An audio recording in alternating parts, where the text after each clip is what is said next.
seconds.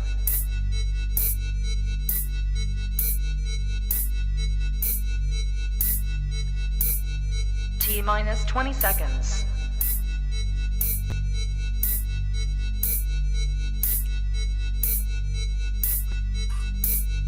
10, 9, 8, 7, 6, 5, 4, 3, 2, 1, 0.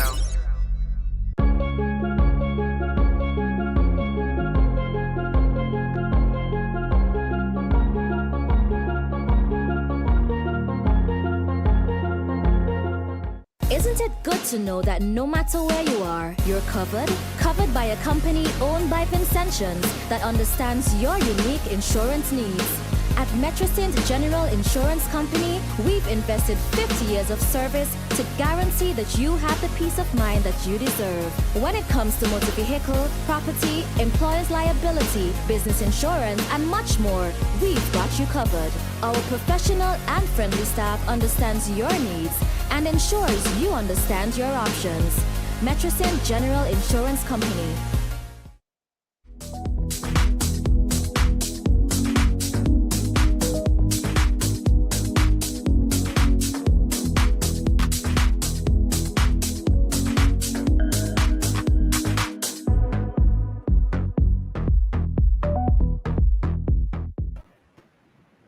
Good evening, viewers of IKTV.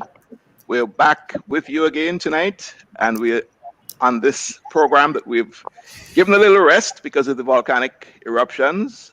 Let's get down to business. It's a collaboration between the Chamber of Industry and Commerce and IKTV. This evening, we have a distinguished panel, and we have an interesting topic. The topic is COVID-19 vaccine and the workplace. On the panel is from Grenada, and I'll welcome him first because he's a special guest. We give him a Vincentian warm welcome, Dr. Francis Alexis, and regional renowned lawyer, and will bring quite a good dimension to the program, keep us honest as far as the legal aspects are concerned, and as the topic unfolds, you'll understand why. Mrs. Kim Halbish. Mrs. Kim Halbish is the president of the Tourism and Hotel Association. We have Dr. Rohan Dishong, who's a medical doctor, very well known to many, and very knowledgeable in his field. Experienced businessman, CEO of Currays and Hazels, Inc., Mr. Joel Providence is our guest as well. And you know, Currays and Hazels is a very large employer of people in St. Vincent. Absent tonight on our panel of guests is Mr. Burns Bonady. He is not able to make it because of earlier mishap he had this evening. My co-host is Maurice Franklin, and she's going to be guiding your questions that you put in on our social media platforms.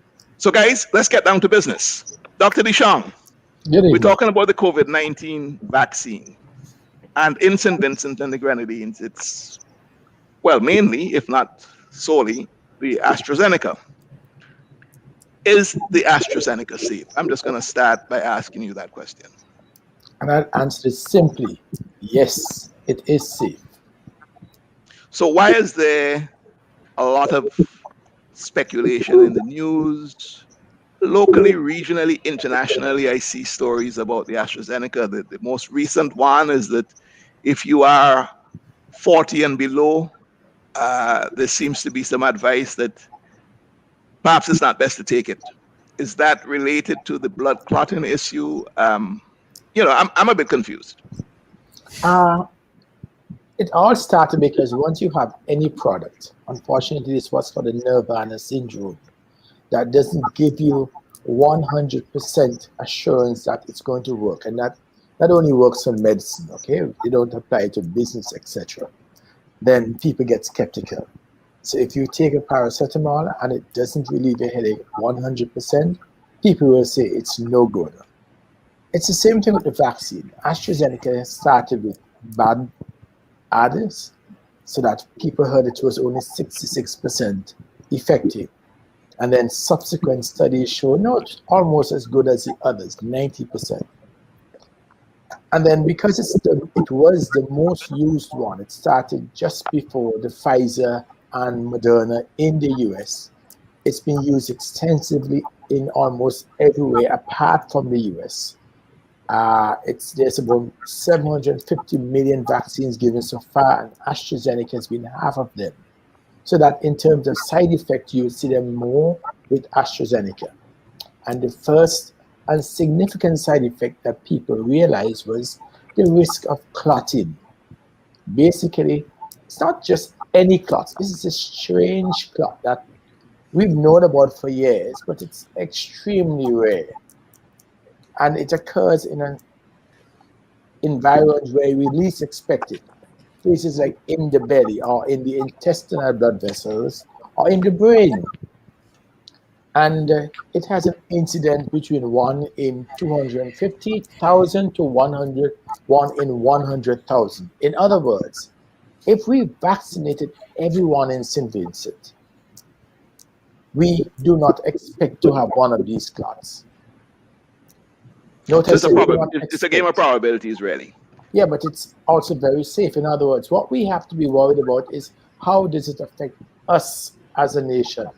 Everyone looks about what's happened in the US. Oh, there are like 200 people who've gotten clots and 50 of those persons have died. I understand that fear. But you have to remember, this is a country with 350 million people. 200 million vaccines have been given. That's about 100 million persons have been vaccinated. So you're looking at an extremely rare event compared to actually getting the infection from the COVID virus. I'm going to ask you just one more question before I move on to one of the other panelists. I'm hearing you talking about the probability, the chances of you being that unfortunate person, 1 in whatever, how many hundreds of thousands. So is that consistent, therefore, with other medication? Forget the vaccine. So medications that people already take.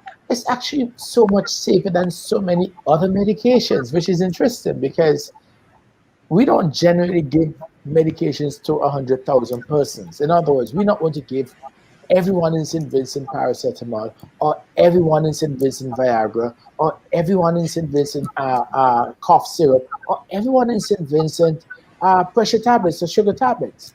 And I can bet you for everyone who's taking a particular, let's say, antihypertensive, the common one is something like Bezaid. I can bet you they're going to be, for every 100 persons who've taken Bezaid, at least 5 will come with a side effect. They will say, oh, this makes me, my mouth get dry. The older men will say, oh, I don't want to because I pee too much, and things like that. I haven't seen, there are those who might actually, if you take the ACE inhibitors, things like lisinopril, that our grandmothers, my mother took for a period of time, she has a cough. Or some people actually get allergic reactions. So I get the point. You might not be able to breathe. Right. So there are other medications that we take quite willingly without even questioning, and it's perhaps even less safe than the AstraZeneca. Thank you very much. Right. So Kim, let's go to you. Kim, you're in the hotel sector and hotel and tourism sector, and I know COVID-19 has really devastated that area of business. It's practically brought it to a halt. What are your personal views on this whole idea of vaccination, and do you see it as the solution, i.e. getting that sector normalized and getting somewhere close to business as usual? Yes, definitely, Tony. We have been inundated with this with the COVID epidemic, and I can't tell you how bad it has been for the industry here. And we haven't even thought, like, for example, the hotels were able to get a few persons who were transitioning, quarantining, but boat operators, yacht charter companies, they had absolutely nothing for a year and a half. So it was pretty bad for the whole industry. Where the vaccines are concerned, there's a lot of hesitancy among the hospitality industry. and we're working. We did videos. We are encouraging them, the managers, but definitely, I see it as the way to go, the only way we can move forward, and it is going to be interesting trying to get everybody on board. But we're trying. Is it? We're working very hard. Have you been following the trends in the other islands, Kim? Are some of your counterparts, people in that line of business, are they making it mandatory? Because that's what we're going to get down to with this program. We're gonna test whether this is possible, and it's part of the reason why I have Dr. Fletcher on. But what's been the trend? The actual Hotel and Tourism Association or hotel workers, they're encouraging. They're actively encouraging, and they're using methods like, okay, if you don't have the vaccine, you would work less hours, or when you come to the workplace, you're the one who have to have a mask on at all times, and they try to make it a little difficult for the persons who are not vaccinated, and they're hoping that the government would set rules where that the actual properties themselves or business owners themselves are not forced to force their employees to get vaccinated. But it's coming to that, basically. It is you get vaccinated or you don't work. That's what is going to happen, because people are asking now, when they make a booking, is your staff vaccinated? Do I have to be vaccinated to come there? And yeah, I see it as a way forward. I'm going to bring in Joel at this point, because Joel, you are an employer of a lot of Vincentians, including seafarers, I believe, that sail on boats that you're agents for. And I would like to hear your views on how you're dealing with your employees, the whole question of vaccine hesitancy, and also, are you moving towards any form of compulsory vaccination? Okay, good evening, Tony. Good evening, everyone. First of all, what I want to say, and just to follow on from what Kim said a short while ago, it has to do with trust and confidence. This is what the service industry in particular is all about. Persons don't want to come to St. Vincent to stay at a hotel or to go to a restaurant if they don't feel safe and secure that the person who is attending to their needs is actually COVID-free, and that they're not going to pass on any virus to them. And vaccination is certainly one way in which you can inspire confidence and trust in the hotel, in the restaurant, the bar, and in the country as a whole. So it's something that is, I must say, that is very critical. But in terms of it being mandatory, it's another thing, and maybe we can talk a little bit about that. Just 2 days ago, Tony, I had a meeting in my responsibility as a regional manager for Goddard Enterprises, and I was speaking with managers of companies in St. Lucia, Barbados, Grenada, as well as St. Vincent, companies for which I am responsible. And we're speaking of the rate of vaccination within the respective companies. In Grenada, it is running at 11%, and this company is at Hubbard's. I know that Dr. Alexis will be familiar with JBH. In St. Lucia is at 14%, Barbados is at 40%, and at Carrot Carres, we are right now currently at 44%.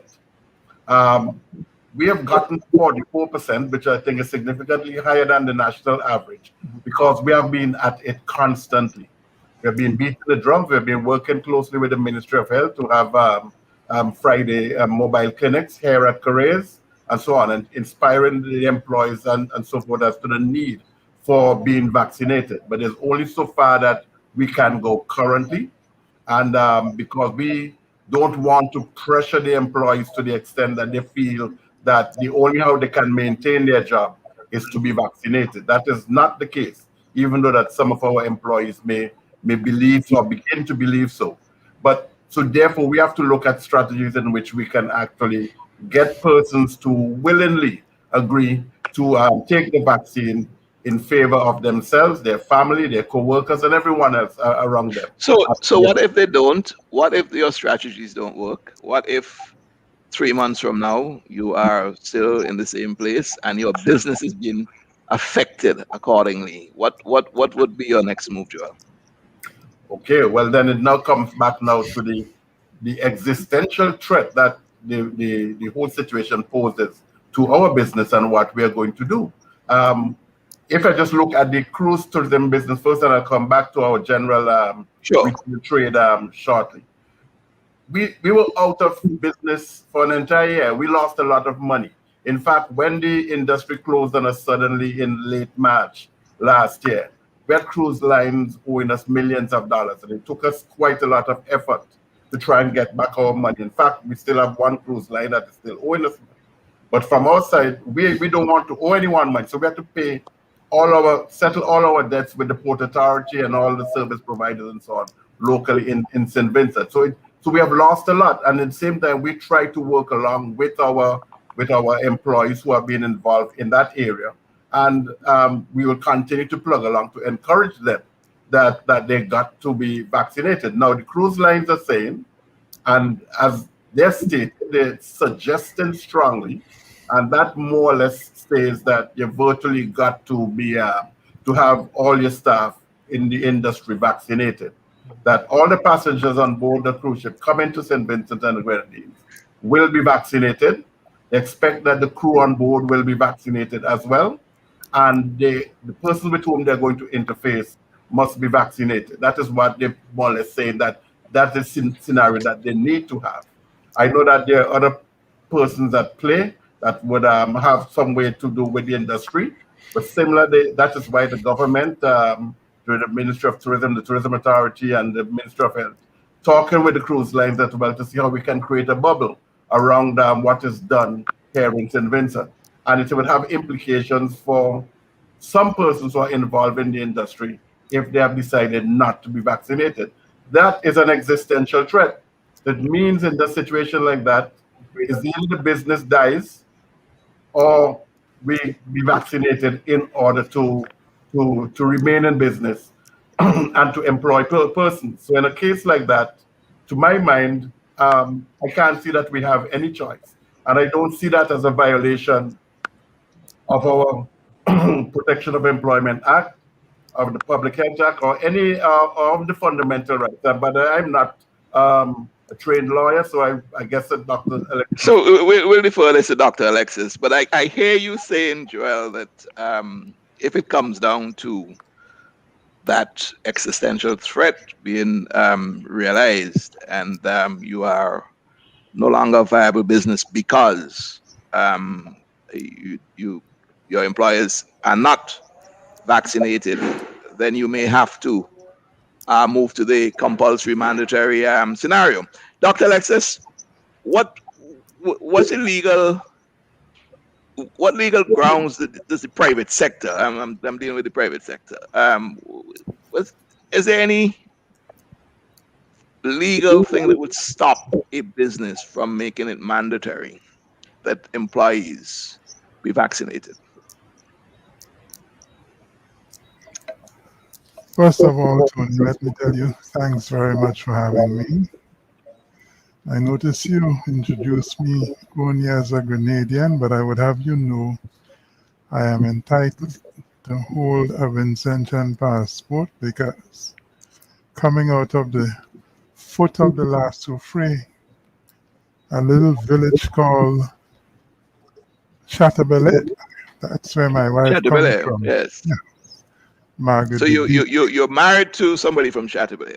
Well, yes, I've been married to her since 1973, and so I'm entitled. I'm entitled to hold a Vincentian passport. If Parnell Campbell were alive, he would have told you so. Well, we'll have to do something about it, you know. Yes. So I'm happy to see that you, my panelists, colleagues here, look so bright because there's so much going on regarding St. Vincent just now. I have to tell you, I'm running a small private relief campaign headed by my wife, and we are doing what we can, and we know that many Grenadians are with you in our minds and in our prayers. Thank you. To vaccinate or not to vaccinate? The preferable situation would be for the state to use moral suasion to mount a nationwide public education program and to hear what the medical doctor on the program said, that vaccination is safe. As a matter of fact, one of my daughters, who is a specialist in infectious disease, I saw her on YouTube last Friday saying that she was debunking myths about vaccines not being safe. She's operating out of Southern California in hotels there, and she's doing her best to encourage people all over the globe to vaccinate. But what if they don't?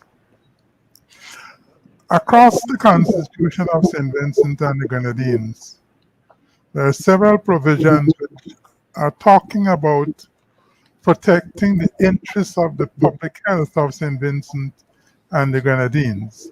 For example, the right to not be arbitrarily searched in your body or property, the right to your conscience, expression, assembly, association, movement, discrimination. All of these rights are made expressly subject to the states taking measures to protect the interests of public health. The right to personal liberty specifically says in Section 3, subsection 1, paragraph G, that right is subject to the state taking measures to prevent the spread of infectious diseases. And you will find other concern about hygiene and property being the source of injuriousness to public health. None of them, however, expressly says that the state may subject the citizens to compulsory vaccination. Way back in 1905, there was a smallpox outbreak in Massachusetts, USA. And the state of Massachusetts passed a law subjecting people to compulsory vaccination against smallpox. The case is called Jacobson and Massachusetts, 197 US 11. And the question before the US Supreme Court was whether it is proper to subject people to compulsory vaccination.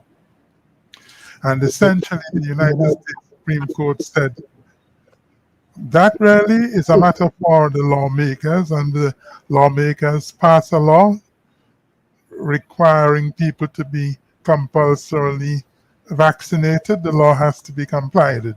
I'm just condensing it for you. However, I should tell you, Tony, that last year, the United States Supreme Court, dealing this time with COVID, in a case called Roman Catholic Diocese of Brooklyn, New York, against Cuomo, governor of the state of New York. That case of Jacobson and Massachusetts was not directly on point. However, you would note that at least one of the majority judges this time last year, in what we may call the Roman Catholic Diocese case,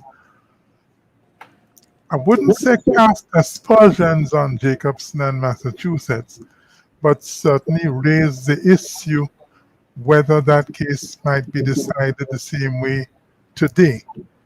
What then can we concretely say about the Constitution of St. Vincent and the Grenadines on the matter? I would refer you to Section 13, subsection 5, because I think that's the provision most directly on point here. And essentially what that section is saying is that in relation to public officers, state workers, the guarantee against being subjected to discrimination is not contravened. I think I better read it for you. Is not contravened by measures saying that there are restrictions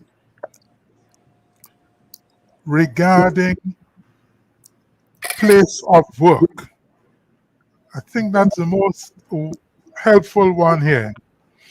So break that down for me. Go ahead. I'm in the interest of time. So is that provision making it? It is saying that the state may set standards or qualifications required of any person who is appointed to or to act in any office or employment. So that would include having to take a COVID-19 vaccine if the state so deems that it is necessary. Is that what that provision is addressing? I would answer that question in the affirmative. I would say this provision means that the state may set for public officers standards or qualifications required of a public officer appointed in any office, and notice the word or employment. Moreover, we can start with non-citizens coming into St. Vincent and the Grenadines, because the Bill of Rights is quite clear that there is no violation of the protection against being subjected to denial of movement if a restriction is placed on a person who is not a citizen of St. Vincent and the Grenadines. Similarly with discrimination. So what can we pick out of these provisions? I think we can pick this. First, all the exceptions to the provisions I've referred to, all of them pivot on the concept of what is reasonable. Question then arises, would it be reasonable for the state to prescribe mandatory vaccination? We can answer that question with full confidence in relation to public workers. Given section 13, subsection 5, which I just read for you, the Constitution itself is clearly contemplating that there can be restrictions regarding standards and qualifications. I would go further and say this. It would be reasonable for the state to say that if a person is in direct contact with persons to be served in the industry, I call them direct contact persons. I can give you some examples. And by industry, you're talking about tourism industry or yes, a particular industry that is an economic driver, a particular industry that the state has great interest in. I don't think that's the test. I think the test is this employee a direct contact person with person served? I think that is the test. Okay, so that's broad. So and that's within the public sector. Not only, but broad. So that's the point I'm getting at. So the private sector would be keen to hear what you're saying here. That's what I'm saying. I'm saying if a person is what I call a direct contact person with those being served by the office, a medical doctor, a nurse, maybe teachers. I'm not going to try to exhaust the list. I think the list will have to be settled in a process involving employers, whether the state or Joel's Industries, workers, unions, medical doctors. These would be partners in settling the list, but I've just given what to me would be obvious categories of workers. They can be called direct contact persons because they are in direct contact with people coming into the office, people in the classroom. We could start with that list and discuss whether the list can be broadened. Dr. Alexis, I want to bring in the medical doctor here at this point, Dr. DeShong. In as much as we're talking about the various sectors and people in direct contact, how do you see, Dr. DeShong, in the whole medical field where you've got what we call frontline workers? What is your opinion on the way that protection against the transmission or getting COVID is addressed through the vaccine, through the COVID-19 vaccine? What's your opinion on this? Tony, I was just actually texting Maurice and letting her know that in my office, this is just a microcosm of the hospital.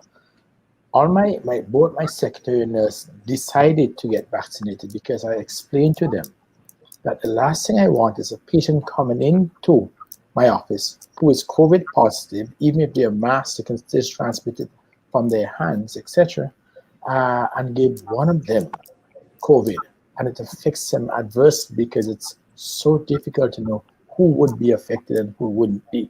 Most younger folks aren't, but we've had a few in this country, at least 3 out of the 10 who died have been less than 40.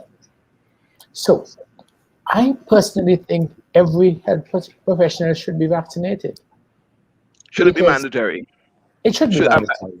Okay, that's that. I want to ask a tough question. I would support mandatory vaccination of all health professionals because it's not an issue of us passing it on to the public, but most of us protecting ourselves. That's the basic altruistic reason. We are protecting ourselves and our families from the onslaught of the public on us. There's the other part where the responsible part where we are preventing ourselves from being vectors. In other words, we don't want to transmit it to some unsuspected patient who is high risk, a diabetic, hypertensive, heart disease patient who didn't manage to get vaccinated or who refused to be vaccinated, that we are vectors. But the primary reason is we have to protect ourselves and our families. So Joel, let me come to you, and you're going to bring it from 2 perspectives. You are involved in the cruise business, and of course, you're involved in the retail side of things, retail and services side of things. You've got a lot of workers, not just in let's leave the cruise thing aside for now. You've got it within the retail sectors. You've got a lot of workers that are coming into direct contact with your customers. And I'm picking up on what Dr. Fletcher says in that part of the Constitution where he's interpreting it as, people who are coming in direct contact can be mandated to take the vaccination from a point of view of protecting the people and protecting themselves. Joel, I know you're using the first phase of getting your hesitancy dealt with. You're using friendly persuasion. But are you at that stage now where you've got to step it up a notch? Are you feeling that you are within your legal rights to do so as well? I'm not so sure about the legal rights, but I'm just saying in terms of stepping it up a notch. Yes, I would say so. We are at 44% of our staff vaccinated, and more than just about 50% of those who have been vaccinated have already had their second dose, which is significantly higher than the national average, and that's because of programs that we have put in place within careers. But we've come to the point now that it's getting harder and harder to get the numbers beyond 50, 55, 60. Now we are looking at it again in terms sectorally. We spoke before about the requirement of the crew side of business. If we want to exist, that we have to be vaccinated. We are also in the health business as well, and because we have pharmacies, and we have 5 pharmacists, and we have some persons who support the pharmacists and support. And there are persons with comorbidities and so on who are coming into the pharmacy. And we certainly would like our pharmacists and the other staff to be vaccinated as well. And we have encouraged our pharmacists in particular who are attending to these patients and or these clients who are coming to the store to be vaccinated. And we have made significant progress where that is concerned. But we have to go one step further. But we were not necessarily going to say that it is mandatory for persons to take the vaccine beyond the pharmacy team unless it is provided for in our laws by the state, or our business survival depends very much on our staff being vaccinated. I'm not sure I'm following you when you're saying it's provided for, within the laws of the state. Are you waiting for the state to act? In other words, do you have to wait for the state to act if your business, was being threatened seriously by the low vaccine take-up? Do you have to wait for the state to? The way I see it, Tony, we don't have to wait on the state if our business is being threatened to the point that our survival depends very much on the staff being vaccinated. I don't think that we have to wait on the state. But otherwise, those who are in the back office, those who work in other areas that are not so critical as, say, our pharmacies, it may be a different ball game. And we'd rather encourage the staff. And we are doing as much as we could, but I think it is getting harder day by day. We will continue to push as far as we could. But once we haven't gotten to the stage where it is do or die, we will have to continue along the path we are. So Kim, let's get back to the hotel sector, hotel and hospitality, because that's going to be one of the big testing grounds, getting that back to normal. Your very guests who are coming in from overseas may want to know that they're coming into a safe environment. They themselves would have followed their country protocols, and let's assume they've gotten vaccinated. They're traveling. They're coming to you. What are you finding with your other colleagues here locally? What are the other hoteliers telling you? What are they going to do about this? Because I am assuming that, and I'm looking at the vaccine take-up for the country, and it's low.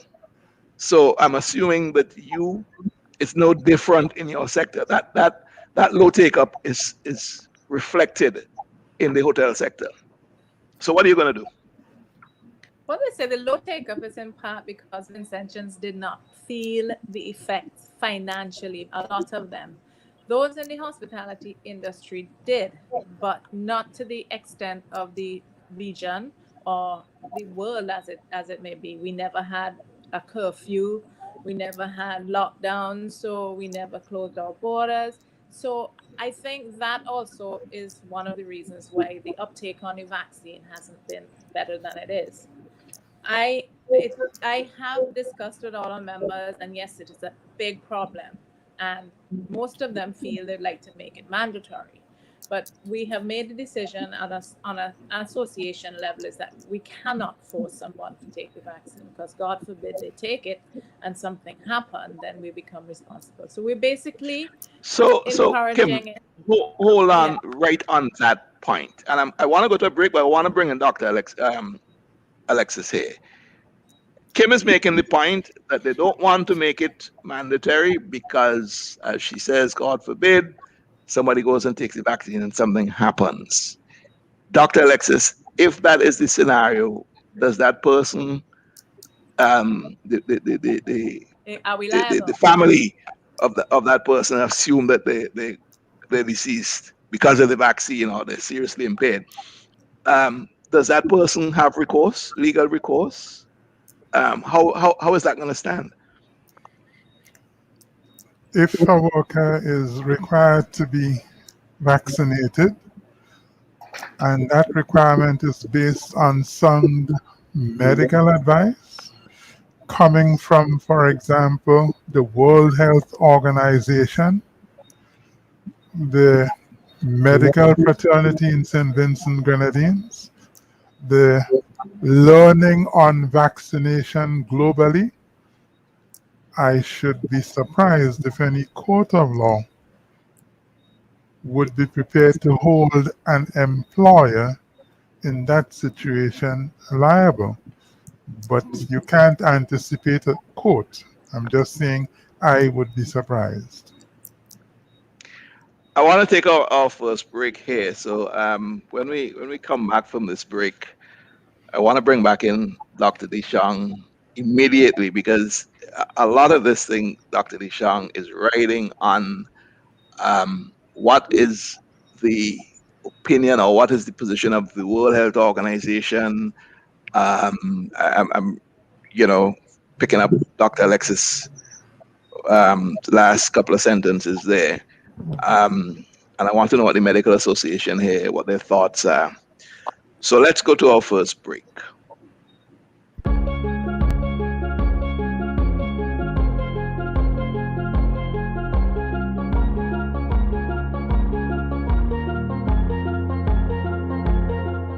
Isn't it good to know that no matter where you are, you're covered? Covered by a company owned by Vincentions that understands your unique insurance needs.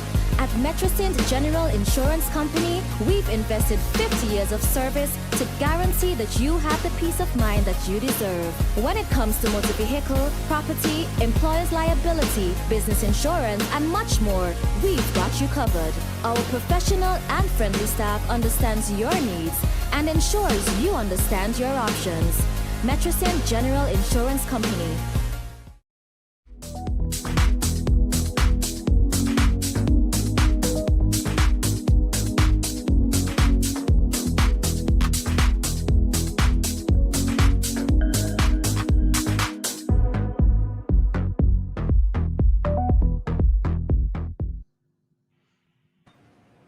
So welcome back.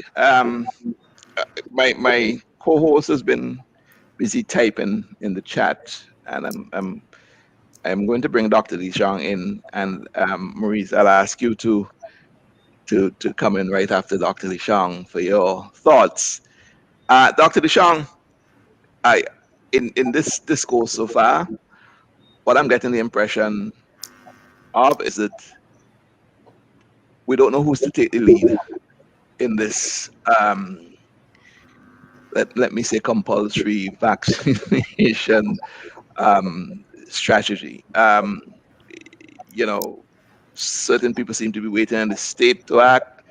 I don't know. We don't have anybody on this representing the state here on the panel, but a lot of this is going to largely depend on whether the AstraZeneca, which we use, is, and I asked you that question at the beginning of the program, and I want to hear you again. You are confident that we've got a solution, a tool, a very effective tool in our toolbox to stem or eradicate the spread of the COVID-19 virus?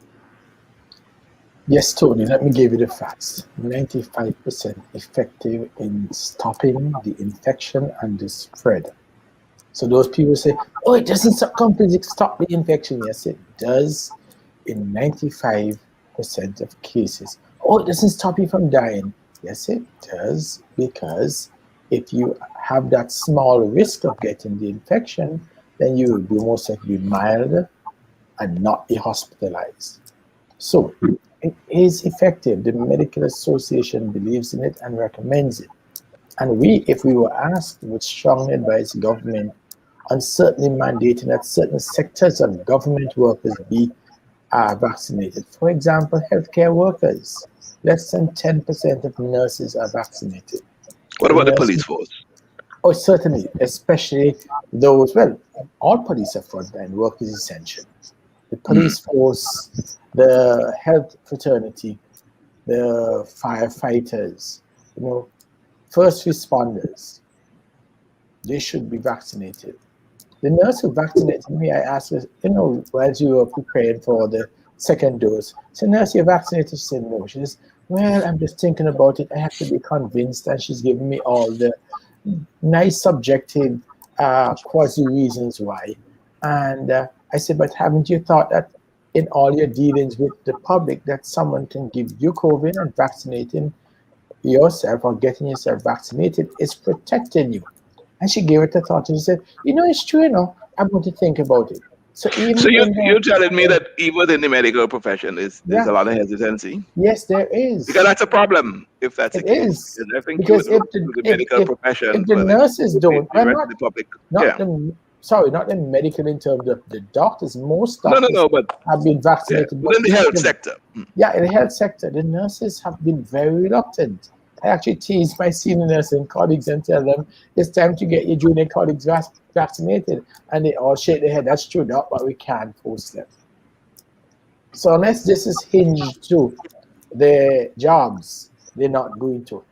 And the risk is so small that I would put my neck on the block and say, look, forcibly vaccinate everyone. Unless there is something legally, unless someone can give me a reason why. Doc, I have allergies and I've had vaccines to something else before and I almost collapsed. Something like that. But otherwise, there is no rational, objective reason for refusing vaccines, especially in the healthcare sector. Maurice, you have any questions for us, both in the chat and you personally? Well, not personally just yet. We have one in the chat. It's kind of long, but I think it's mostly a comment. We have it from Diana Prince. She's asking how Dr. Alexis would have classified teachers as direct contact workers and which workers would fall into that category. I think she's basically saying that most workers would, which I don't think. Yeah, that's the question. Dr. Alexis, how teachers become direct contact workers? This seems to be, and are you making this up as you go along? I'm just reading from the text that was put up on the screen there. A teacher standing in front of a class, speaking to the class in person, would qualify, in my mind, as being a direct contact person.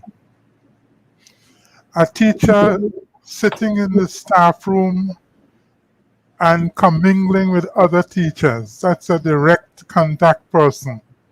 The space is going to be not unconfined, it is confined. So I would think that a teacher, whether sitting in a staff room or standing in front of the class and speaking to the students, that looks to me, subject to what Dr. Deschamps says, as a direct contact person. I do want to repeat, settling the list of direct contact persons would have to be an interactive process involving employers, both the state and the private sector, workers themselves, the trade union movement, and the medical people. I must say I'm interested, meaning surprised to hear that nurses are hesitant about being vaccinated. I think they should have to set the example. But maybe we need more public education in the process.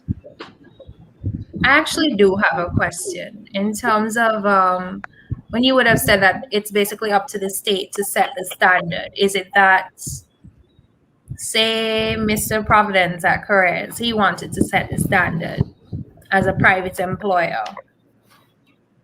Would that be possible without the state having taken any action to set a standard, so to speak? Yeah, that's a very good question. And I'm not surprised because you're an LLM student, are you not? So we would expect that quality of question from you. if the private sector were to take the initiative and set a standard, for one thing, they would not be violating the Constitution, because generally speaking, the Constitution is a compact between the state and the individual. Meaning, if the state is not involved, a violation of the Constitution, generally speaking, would not arise. So the private employers are not in jeopardy of being subjected to a constitutional suit. That's one level. Dr. Eccles, I'm not cutting you off, but I think what you're saying here is profound, really. And I really want to make it. I want you to restate what you're saying here. Are you saying that as a private sector entity, okay, you can't be subject to a constitutional suit in any scenario? I stick to the word generally. Generally, private entities cannot be made the subject of a constitutional suit. What is a private entity? A private entity is an entity which is not exercising the power of the state. Who exercises the power of the state? Ministers of government, police officers, state functionaries, in other words. But a person running a hotel, generally speaking, is not a public entity, and therefore, to that extent, generally speaking, cannot be named as a defendant in a constitutional motion. So that's one level. Secondly, in any event, once what the private employer does is reasonable in the context of the Bill of Rights, and in this specific context of protecting the interests of public health, whether as the subject of a constitutional suit or a private lawsuit, I would think the private employer can show that the private employer acted, one, in good faith, two, in accordance with positions of, say, the World Health Organization, Pan American Health Organization, the Medical Association. From where I sit, the private employer should be protected in law, would be protected in law. But may I ask as well, though, that you may have, what about statute or common law? We have the Protection of Employment Act. We have the Public Health Act. Are you aware of any violations such an action would be so constituted with regard to any of these existing statutes? The lightning rod, again, is what is reasonable in the circumstances. And if the employer is guided by those considerations I've outlined so many times already this evening, namely, what is advised by the World Health Organization, PAHO, the National Medical Association, it is difficult to see how such an employer is being unreasonable. Bear in mind what Dr. DeShong pointed out, namely, and that was addressed in the United States Supreme Court in the 1905 case of Jacobson and Massachusetts. The question is,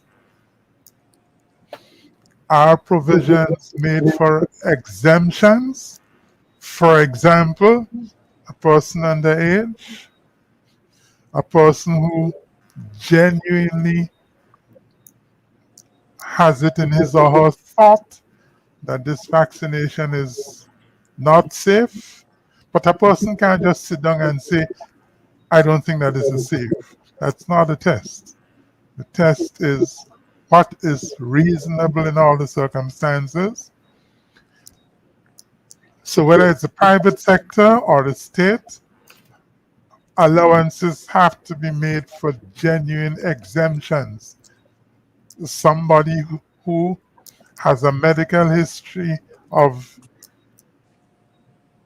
getting unwell if subjected to vaccinations of whatever kind, allowances have to be made for those situations. Those allowances apart, once the employer is acting reasonably,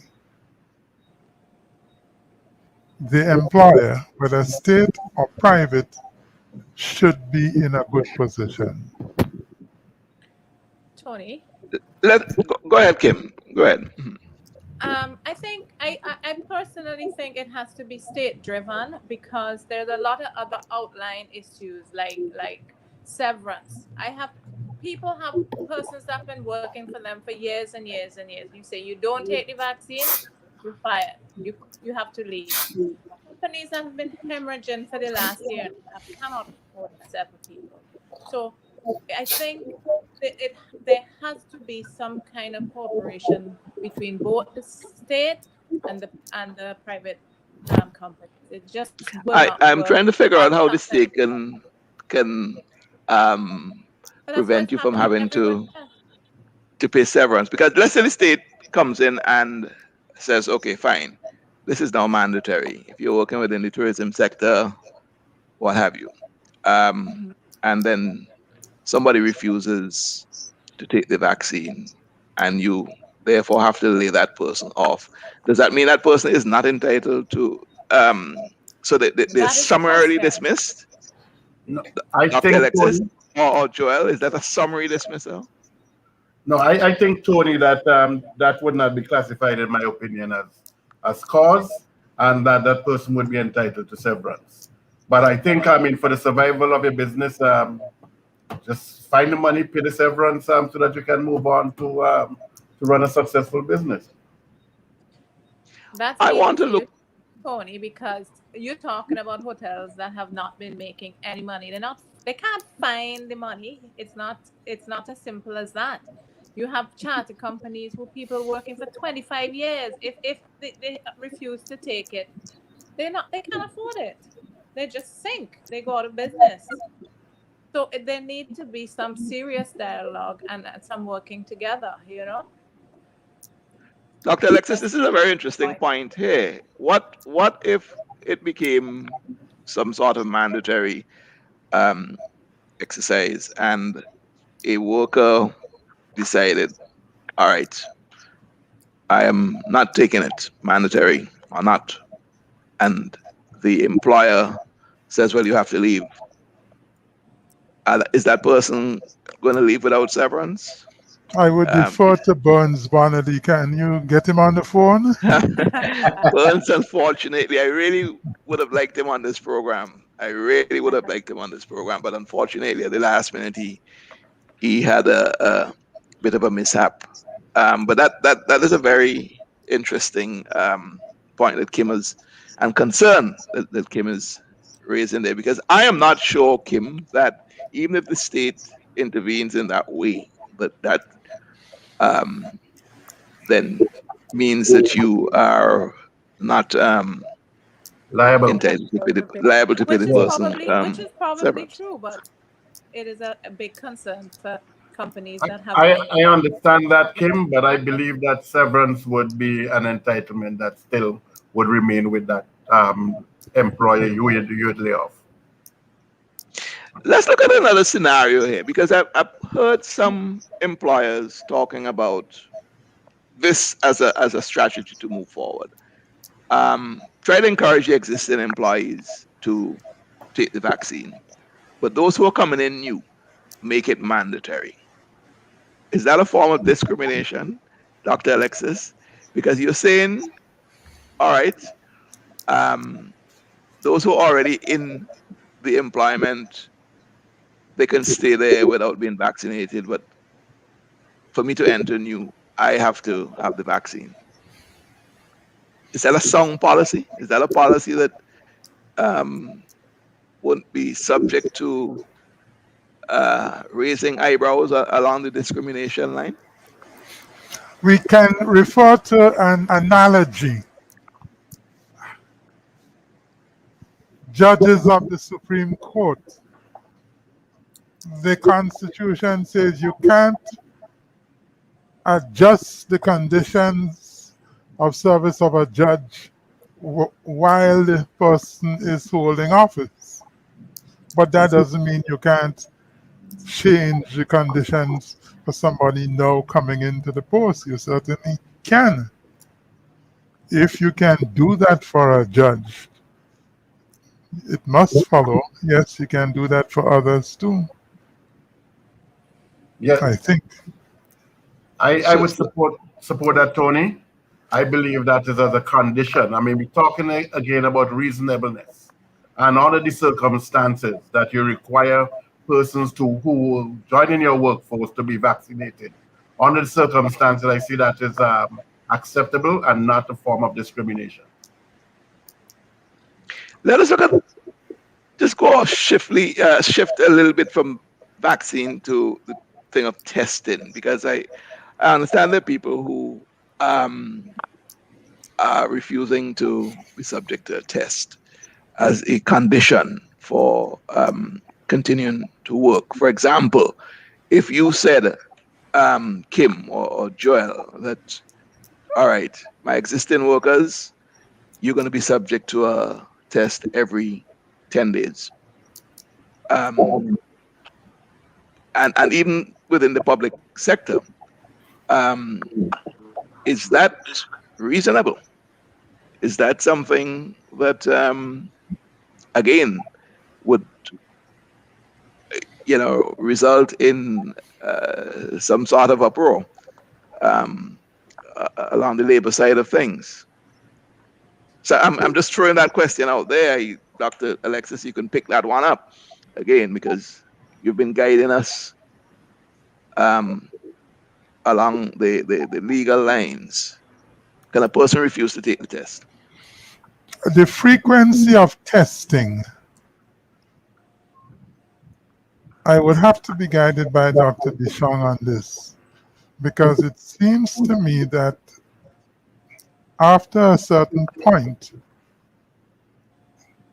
to require anybody to be tested over and over and over again, that might be the point of no return. You can't, well, let me hear what Dr. Dishong says about the medicinal approach to frequency of testing. The frequency of testing is done to encourage people to be vaccinated. That's the simplest way of telling you, because there is no safe interval for testing. You can test negative today, but get infected tomorrow. So maybe the safest thing is to test that person every day. But employers, I suspect, have to have a balance between too much testing and maybe expensive testing. So the government has suggested every 2 weeks. There might be employers who insist once a month. But even if you test once a month, there is no guarantee that your employee might not be infected in between that once a month interval. So it's just an issue of, you want to test enough to make it a nuisance, such that the employee would say, look, to hell with this, I want to get the vaccine, or maybe give you that false sense of reassurance that you're doing something to protect your working environment. But testing of itself cannot guarantee safety. It's just a way of giving yourself some sense of, some false sense of security, and also to make it such a nuisance to your employees that they say, look, I'm going to get vaccinated. So, Dr. It's Lishong, almost punitive. Yeah. yes, I see where you're going with that. But let me just ask you a question in terms of this whole thing of temperature checks as well. Does that make sense? I'm entering a building and you check my temperature. What does that tell him? It's just Is it a false sense of security again? It is also because 50 to 60% of persons who are infected don't show temperature. And in the early stages, neither do you show temperature. But it's just telling the obvious. If you're obviously infected, obviously symptomatic, then you can isolate that 30 to 40% of persons. But another 60 to 70% of persons will fall through. Now, it's doing what we can do. The masking, the temperature checking, the sanitizing. It's basically trying our best to reduce the risk of spread. Tony? Yes, Joel. Yeah, if I may add, from what we have recently started, and we have sought to get buy-in from those employees who refuse to be vaccinated at this time, and for them to take the test on a fortnightly basis, particularly those who are involved in the pharmacy profit centers. And we have been doing that for a few weeks now, and so far it's going reasonably well, I would say. But I believe at some point there's going to come a point of frustration, and whether or not, and we would have to make a determination then as to what we do going forward. But for this time, we have fortnightly testing for persons who refuse to be vaccinated, but those who work in our pharmacies.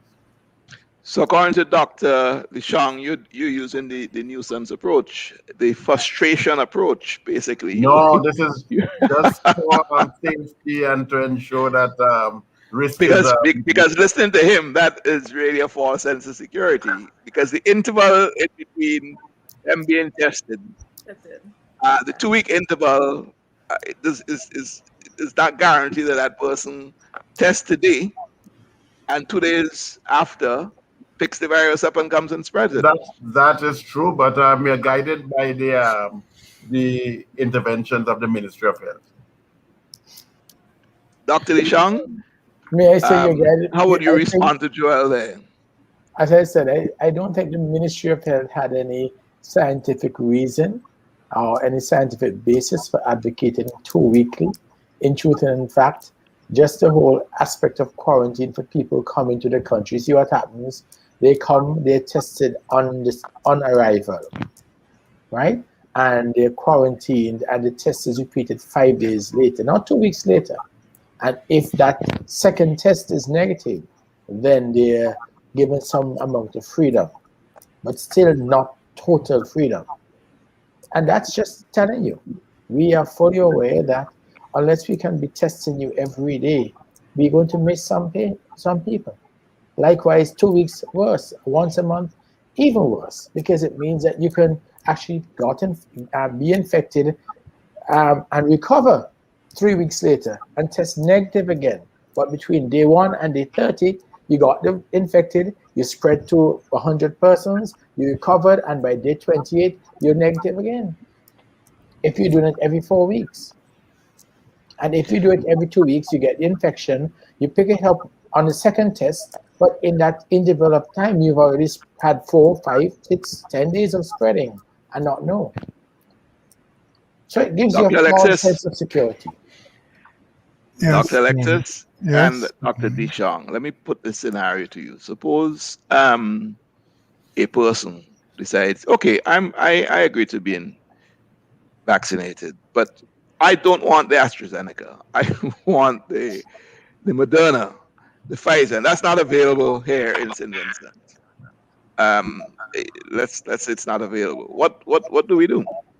What is the recourse here?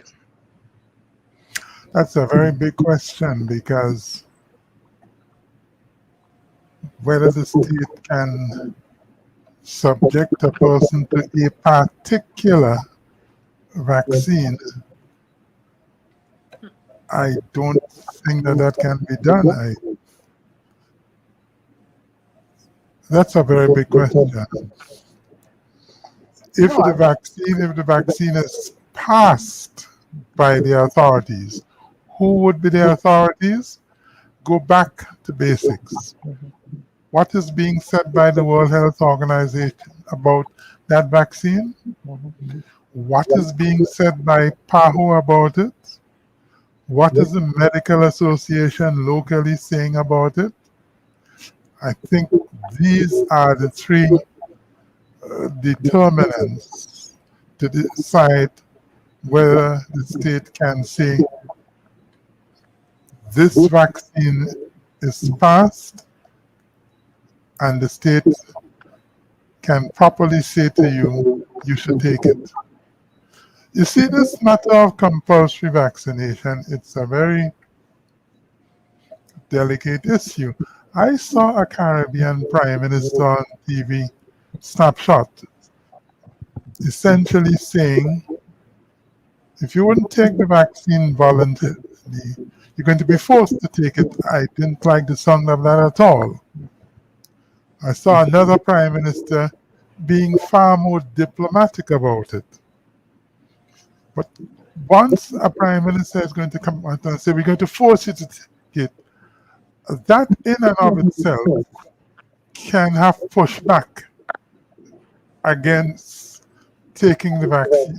So I would urge that the powers that be a little more diplomatic in their language and their body language too on this issue, because it can be very counterproductive if a Prime Minister is sounding as if I'm going to push it down your throat anyhow, take it or like it. We have to be careful about that.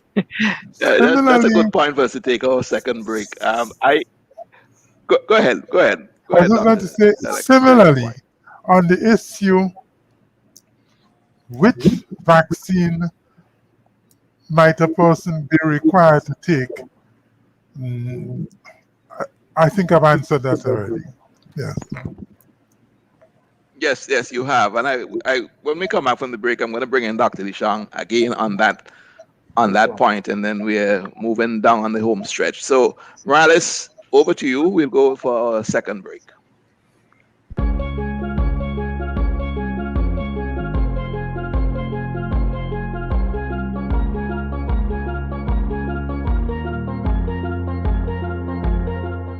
Isn't it good to know that no matter where you are, you're covered by a company owned by Vincentions that understands your unique insurance needs? At Metrosint General Insurance Company, we've invested 50 years of service to guarantee that you have the peace of mind that you deserve. When it comes to motor vehicle, property, employer's liability, business insurance, and much more, we've got you covered. Our professional and friendly staff understands your needs and ensures you understand your options. Metrosint General Insurance Company.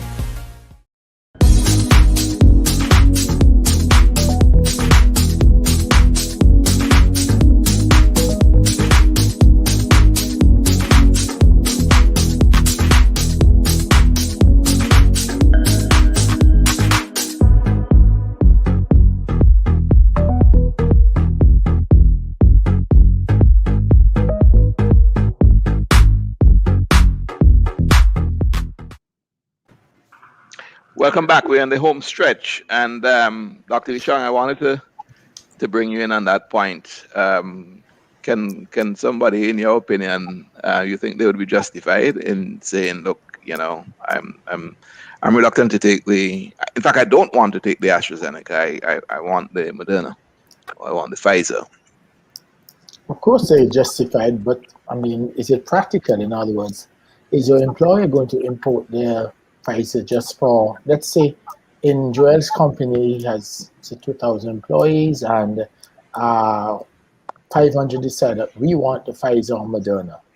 Okay, it's a matter of, is the employer prepared to cover that expense, because the AZO, which we call the AstraZeneca Oxford vaccine, is about $2 US, at cost price. Pfizer is about 20, that's 10 times. Pfizer and Moderna, 10 times. Are they going to say, okay, let's cover Pfizer or Moderna to accommodate these 500 employees? And it's a cost benefit. If Joel thinks that it's worth it to get these 500 vaccinated by all means. The same would apply to the government. If these employees are genuinely concerned about the side effects of AZO, and the government thinks it's in their interest from an economic point of view to bring in 20% of Pfizer's vaccines for the country or for those who want them, by all means, I would certainly encourage that. Anything to get our people vaccinated. Anything. And But the point is they can't dig in their heels, though. No, they have no rational basis for, because all the vaccines are essentially effective. Pfizer has a few benefits over the AZO, but the AZO is easy to transport, can be stored in the refrigerator, it's cheaper, and the side effects are minimal. I mean, if you look at what a possible association of one strange type of clock for every 100,000 vaccinations. As I've said, we can essentially vaccinate all the adults in this country, and that's women predominantly. We can essentially vaccinate everyone in this country without experiencing one of those clocks. So it's not really justifiable, but if there are people who are that fearful and in the interest of getting everyone vaccinated, I suspect it might be the best thing to do. But I won't advise it. Yeah. Different countries are going on.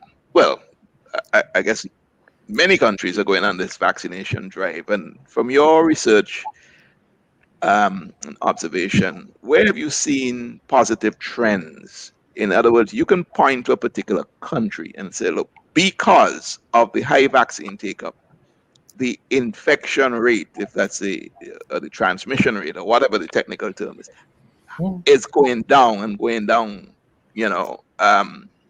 almost proportional to the vaccine take-up. Where can you point to that happening? Because sometimes evidence based. I'll give you North America for Pfizer and Moderna vaccines.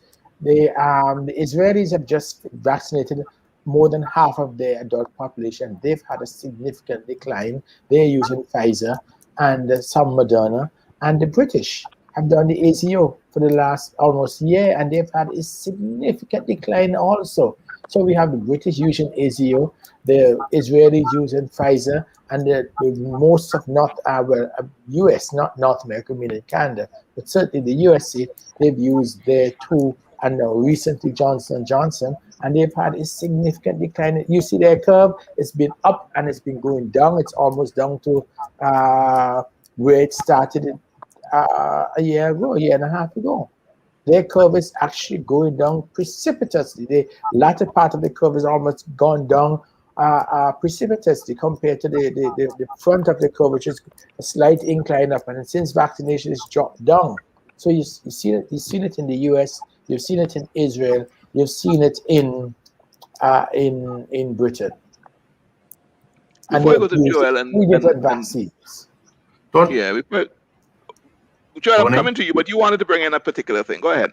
Yeah, just in relation to this point specifically, I think that we have to continue the public education. I've seen persons within careers that have moved from a position of not sure, need more information, now to the point that we have quite a few staff who are now saying that they would take the vaccine, but if it's the Sputnik. Now, I don't know if that is a true offer yet, and we just want to make sure where we are and so on. And that's the very point I was making before. Them stating a preference, A preference, right. But they are at least, they have moved from the point where they're saying that they were not going to take it, and now they're saying that they will take a particular vaccine and not necessarily the AstraZeneca, which is some progress being made. And I think we just have to continue the fight. So maybe look at the ways in which we have been trying to reach out to persons and so forth. Don't just use the mass media alone. Just find a way we can rifle shoot rather than just broadcast it to the nation and just leave it at that. And just maybe we can get our numbers up and in an accelerated fashion, exponentially. You and Kim are in the tourism business. Kim being a hotel owner and being certainly in that business for a long time, being the president of the Hotel and Tourism Association. Joel, you're connected with the cruise business as well. Are we going to be at a competitive disadvantage if other countries, for example, that are destinations that we compete with, have high vaccine take up, and St. Vincent and the Grenadines does not. Do you foresee that that's going to have significant impact in visitor arrivals? One word for those coming by air, I would say absolutely. Maybe Kim can come in at this point. Yes, I see. Absolutely, I agree with you. It will have some impact on us if we don't become a vaccinated nation. So yes, so we have to work really hard to get our staff and members vaccinated. So it's really back You to know, Dr. Alexis. That is a case in point, Dr. Alexis, for you think for a government to make a move to protect that industry, which is so vital. You know, it's one of the vital economic sectors. You're thinking, you would advise, if you were to come to St. Vincent and the Grenadines to be the advisor to the Ralph Gonsalves cabinet, what would you say sitting in that chair? What would be your conversation to them? That's a lot of presumptuousness on my part. I think. Well, I mean, you've been in politics as well, haven't you? So I'm taking the liberty here. But I would answer by saying this. You look at the Constitution of St. Vincent and the Grenadines, in particular the Bill of Rights, and you see numerous instances where the Bill of Rights is limiting a protected right in the interest of public health. I give you what I have it in front of me: 1, 2, 3, 4, 5, 6 of them. Add to that other parts of the Bill of Rights where it is expressly stated that a given right of freedom may be limited, for example, for the purpose of preventing the spread of an infectious disease, or for promoting hygiene, or for ensuring that private property is not going to be likely to injurious to health. And I want to stress again, especially the provision on discrimination, because that section goes out of its way to make the point that there is no prohibited discrimination in setting standards or qualification for holding an office or employment. And notice it is talking about both standards or qualification. When you put all of that together, there can be no doubt, certainly in my mind, that the Constitution is enabling the state to put in place measures which are reasonably necessary or reasonably justifiable or reasonably required for protecting the interests of public health. What does public health mean? Starting in the Caribbean from about 1850, the most consistent crisis in public health has had to do with infectious disease. As a matter of fact, you go way back.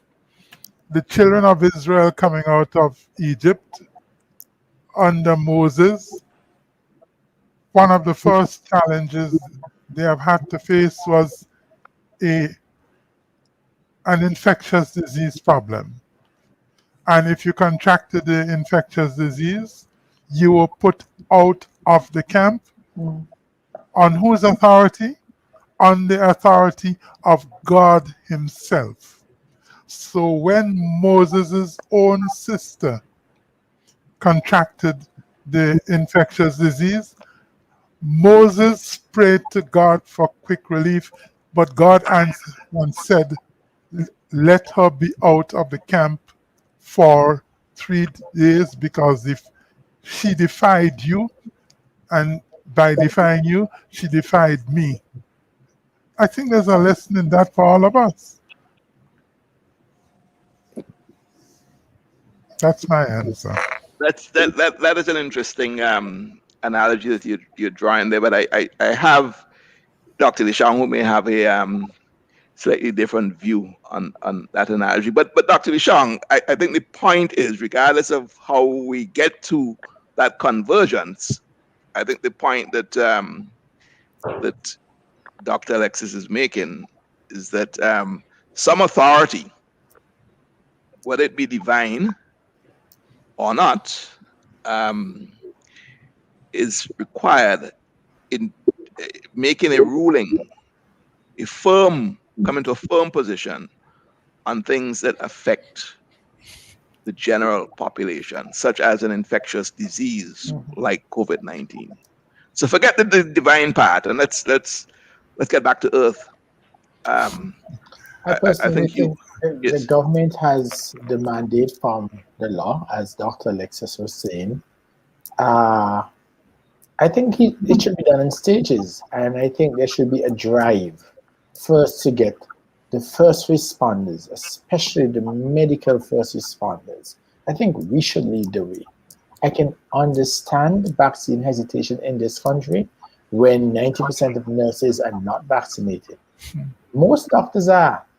So if you see your nurse not being vaccinated and she's hesitant, then that's a very worrying factor. As a because if 90% of your nurses are not, then don't you think? Do you think that some intervention should be made there? Because we're at an impasse there. I don't think it should be a forcing, but I think it should be a drive among ourselves. I think the government should basically start at home, start with the Ministry of Health, and let us lead the way. I think it's unfair for the government to insist that, for example, teachers, they were using teachers before, insisting that teachers be vaccinated or before they return to work, before we open schools, and ignore nurses who are at the front line and dealing with people every day, sick people, elderly people, frail people, infirm people. I think all health personnel should be vaccinated. And then... Well, there we go. Suddenly we have 3 minutes left on the program. Time really does get away from us. I'm going to go to Joel and ask Joel for just 45 seconds of his closing remarks. And Joel, maybe you can address a bit as what do you think the private sector should do? What should we do as a Chamber of Commerce? Two things. With regard to persons seeking employment within the private sector, I would say it is not unreasonable under the circumstances to ask this would-be employee to be vaccinated as a condition of employment. With regard to persons already working in the tourism sector, I think that there should be a drive. I believe that once it is concerted and concentrated, I think that we'd have greater success, because it is really a requirement if we're going to be successful or to have the tourism industry maintain that we have persons who are working there currently be vaccinated as well. Kim, you got 30 seconds to restate the most, the most pressing thing on your mind. Definitely, I agree with Joel. We have to work together. We have to have a big drive. Everybody working together to get us. And once persons feel at ease in circumstances, if they're vaccinated, they will go for it eventually, I think. Have this day, and thank you for having me on. Well, Dr. Alexis, I really appreciated your inputs today. I don't think we could have steered this program to safe waters in terms of the way we discussed it in the context of a legal framework. So I'm very happy. But is there any final 30-second comment that you would like to make? Yes. I would urge the government of St. Vincent and the Grenadines to have a more compact conversation, especially with the nurses, because I have to confess being concerned that the nurses are not being vaccinated. It tells me that there's a need for the government to dialogue with the nurses, with the population as a whole, not only in St. Vincent Grenadines, across the Caribbean. We need to have a dialogue about vaccinations, and the medical people will have to step up to the plate to engage in giving us more information about this. I must say this, Tony. I get a little concerned that the vaccine, which is drawing this pushback, as it were, is the vaccine which is available to third world countries because of refrigerating and price and so on. And we know that there's a lot of talk around the globe. Talk meaning you have certain sources which are deliberately trying to put a bad light on vaccines coming out of some places. And I wonder how come it is a vaccine which third world people can afford and can store that is attracting a lot of this. I have my concerns about that. Well, that's not a medical or professional concern. It's a sort of sixth sense. yes, we're going to have to leave that one hanging because we're on the closeout time. Dr. Lishong, I'm giving you 15 seconds. And Maurice, you can come in 10 seconds and we go if you need to. So Dr. Lishong, any last thoughts? I think before we mandate vaccination, I think there is a lot that can be done. And I think the government has to change its messaging and possibly its messengers. If you can get that better done, I think half of our problems will be over. Yeah. Well, Marie's already indicated to me that she's good. So I would say on behalf of her, my co-host, IKTV, the technical guys in the engine room, Chamber of Commerce, it's been a pleasure discussing this topic. And I want to thank the panel of guests for making themselves available and being, sharing their knowledge and their thoughts. I think we're all better for it. So until our next edition of Let's Get Down to Business, this is Tony Redisford saying good evening.